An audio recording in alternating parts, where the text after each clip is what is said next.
हालात बहुत ही ज़्यादा गंभीर हो चुके हैं, लेकिन हमारे मीडिया के अलावा सारी दुनिया में ईरान हार रहा है, सिर्फ पाकिस्तान के मीडिया पर ईरान जीत रहा है, जिसकी वजह से अब ईरान के लोगों ने भी अपना मीडिया भी देखना बंद कर दिया और पाकिस्तान का मीडिया देख रहे हैं। देखो, जंग इन हालात के अंदर इस खित्ते के लिए अच्छी है ही नहीं। ये सब हमारे मुसलमान भाई हैं भाई, ये सब इर्द गिर्द के ममालिक, Iran, Saudi Arabia, UAE, Bahrain, Qatar, Kuwait, ये सब हमारे भाई हैं, ओमान, ये सब हमारे भाई ममालिक हैं, बिरादर मुसलमान ममालिक हैं। यहाँ पर जंग होना, किसी को नुकसान होना, उसकी वजह से जितना नुकसान होगा वो सारा मुसलमान उम्मा को होगा। इसका नुकसान बिलवास्ता बिलावास्ता पाकिस्तान को भी होगा और हो रहा है। क्यों अपनी आंखें नीचे बैठे हो? इस बात पर खुशियां मनाना छोड़ दो कि हमारे बिरादर मुसलमान ममालिक में क्या नुकसानात हो रहे हैं, इससे क्या हासिल होगा। हसद ने बड़ी बड़ी हस्तियों को गर्क कर दिया, तुम किन चक्रों के में पड़ गए हो। दुबई एयरपोर्ट पे हमला हो गया, देखो कुवैत में बम लग गया, वहाँ पे रॉकेट चढ़ गया, ये सब बातें तुम लोग करते रहोगे? बताओ मुझे, ये इंसाफ है क्या? भाई आप आंखें खोलो अपनी। हालात, वाक़यात, मामलात बहुत बिगड़ चुके हैं, बहुत बिगड़ चुके हैं। आपकी सोच और फिक्र से ज़्यादा हालात बिगड़ चुके हैं, आप सोच भी नहीं सकते, और हालात मज़ीद और ज़्यादा बिगड़ेंगे। बातें करने से ये मसला हल नहीं होगा। हमारे साथ बैनुल-अक़वामी मईशतदान जनाब डॉक्टर मोहम्मद शहबाज साहब शामिल गुफ्तगू होंगे। वेलकम करता हूँ डॉक्टर मोहम्मद शहबाज साहब आपको। बहुत शुक्रिया अली भाई। नाउज़ुबिल्लाह, गैब का इल्म किसी के पास नहीं, लेकिन डॉक्टर मोहम्मद शहबाज साहब साइंस का इस्तेमाल करते हुए बंदा आगे की पेशगोई कर सकता है। मैं आपको वजाहत के साथ बता दूं कि पेशगोई आपने, मैंने, हम दोनों ने की कि हालात, वाक़यात, मामलात के तहत हमें ये समझना पड़ेगा कि ये जंग अगर तूल पकड़ गई तो पाकिस्तान को इसमें बहुत बड़ा नुकसान होगा। बल्कि अभी जो हम अपनी तरफ से सिचुएशन को लाइटली ले रहे हैं, perhaps it will have the maximum impact in this region on our country. क्या कहते हैं आप? जी बिल्कुल, बात आपकी ठीक है। देखिए, वैसे भी 15वां, 16वां, 17वां, 18वां दिन जो है वो हो गया है और अभी तक चीजें जो हैं वो देखें सुधरने की तरफ नहीं आ रही, बल्कि डे बाय डे चीजें खराबी हो रही हैं।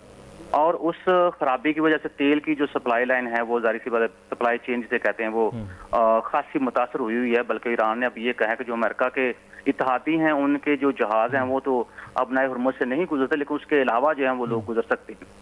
उसमें इंडिया भी शामिल है, जिनको आज उनके 2 जहाज, गैस वाले 2 जहाज जो हैं वो उन्होंने गुजरने दिए हैं।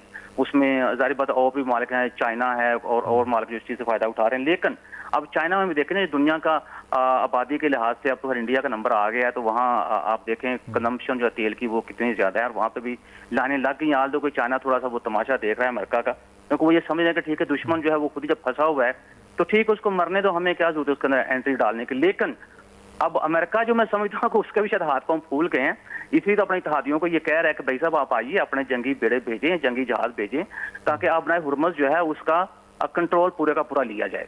और उसमें G7 के कुछ कंट्रीज हैं, उसमें चाइना है, उसके अंदर फ्रांस है, बरतानिया है, जनूबी कोरिया है, तो उन्होंने मना कर दिया है। इवन कि जापान जो है उन्होंने मना कर दिया है, और स्विट्जरलैंड जो उन्होंने खास वाज़ेह ये कहा है कि अमेरिका के जो जहाज हैं, खासकर जंगी जहाज, उनको हमारी फ़ज़ाई हदूद इस्तेमाल करने की इजाज़त बिल्कुल नहीं है।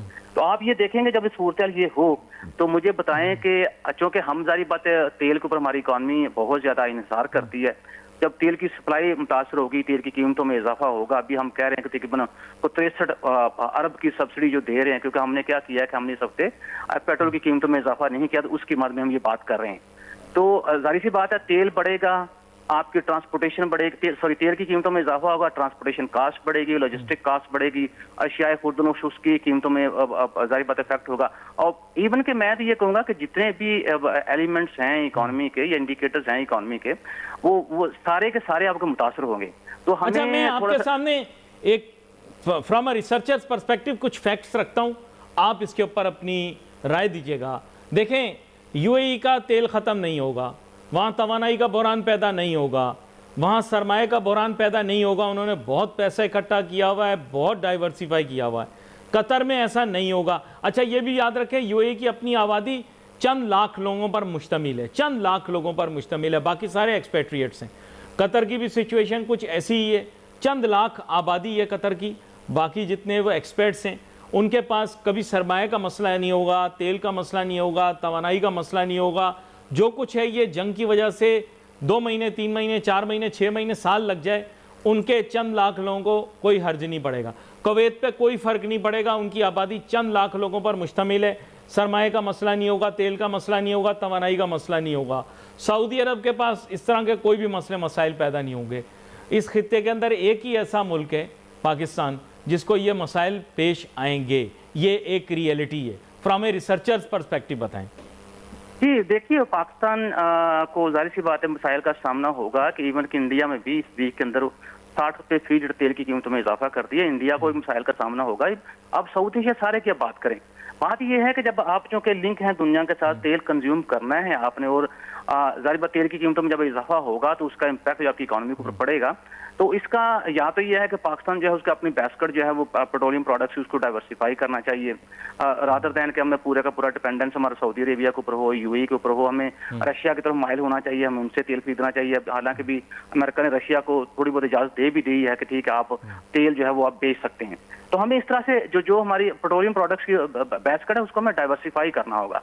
जब तक हम उसको डाइवर्सिफाई नहीं करेंगे, हम इस तरह के इंसिडेंट जो दुनिया के अंदर होंगे तो मेरे ख्याल में हमारे ऊपर उसके बुरे असरात होंगे। और अभी आप देखें, ट्रंप ने एक और धमकी लगा दी है कि अगर जो इत्तेहादी मालिक हैं उन्होंने मेरी हेल्प नहीं की आपने हुर्मुज़ का कंट्रोल दिलाने में, तो नेटो जो है उसका फ्यूचर बहुत खराब होगा।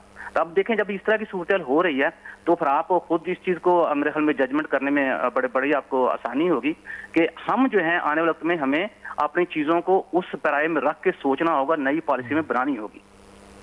नहीं, ये पॉलिसी तो आप दुरुस्त फरमा रहे हैं, लेकिन हम सियासी तौर पर भी, सिफारती तौर पर भी मुकम्मल तौर पे फंस चुके हैं।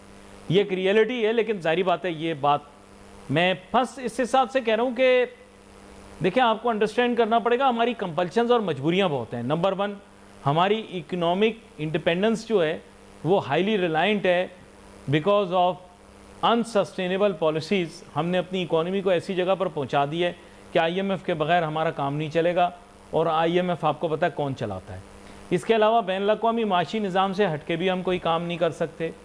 जिन ममालिक से हमें फ़वाइद मिल रहे हैं, यानी मशरिक़ वस्ता के GCC कंट्रीज़, ये वो हैं कि जो इस वक्त इफेक्टीज़ हैं और विक्टम्स हैं। तो रियली स्पीकिंग इस वॉर के अंदर they are no victors, they are only victims.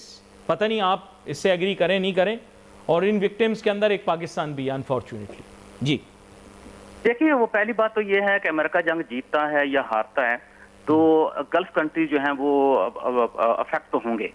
और इसमें अगर पूरी चीज़ों को आप मैप सामने रखें तो उसमें आपको अभी जंग जो हो रही है, ठीक है, हमें नजर आ रहा है कि ईरान जो है उसकी तबाही वहाँ पे हो रही है, इसराइल में भी हो रही है, और जारी बात जहाँ जहाँ अमेरिका के अड्डे हैं या बेसेस हैं वहाँ पे भी ईरान पूरी कोशिश कर रहा है उनको तबाह करने की। लेकिन at the end of this war जो नुकसान होगा वो ज्यादा से ज्यादा अरबों का होगा।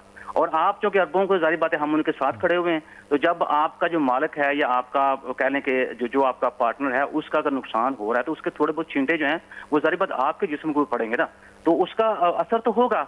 मैं वही बात आपसे कर रहा हूँ कि अभी तक हमारी खारजा पॉलिसी जो इतनी कोई वीक नहीं रही, हम फिर भी जिस तरह भी सूरत है हमने अपने आप को बचा के रखा हुआ है। मेरे ख्याल में जो सूरत चल रही है उसको देखा जाए तो ये बहुत बड़ी कामयाबी है, लेकिन हमें इस कामयाबी के ऊपर खुश नहीं होना चाहिए। मैं बारहा ये बात कर रहा हूँ कि हमें इस कामयाबी के ऊपर इतने शादियां नहीं बजानी चाहिए। हमें फ्यूचर को मद्देनजर रख के हमें अपनी पॉलिसी जो है उसको टेलर करना चाहिए। और हमें मेरे ख्याल में जैसे कई दफा मेरी बात आपके प्रोग्राम में होती है कि हमें इस खारजा पॉलिसी को मद्देनजर रखते हुए, मौजूदा हालात को मद्देनजर रखते हुए कम से कम हमें 10 से 20 साल की पॉलिसी बनानी चाहिए। क्योंकि अगर अगर अगर अमेरिका जो है जंग जीत जाता है तो ये मैं आपको बता दूं कि कम से कम अमेरिका जो है इस रीजन के लिए 1000 साल के लिए पॉलिसी बनाएगा अपनी फेवर में।